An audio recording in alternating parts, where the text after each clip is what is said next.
Ito naman po tayo, pinakbit na may balunan.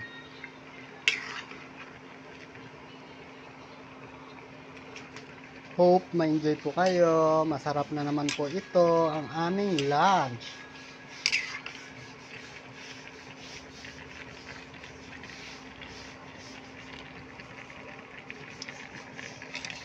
Dinamihan na ng sabaw para may sinabawan daw kasi tag-ulan.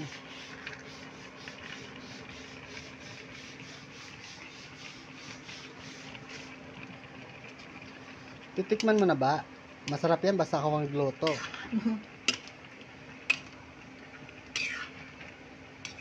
You taste it.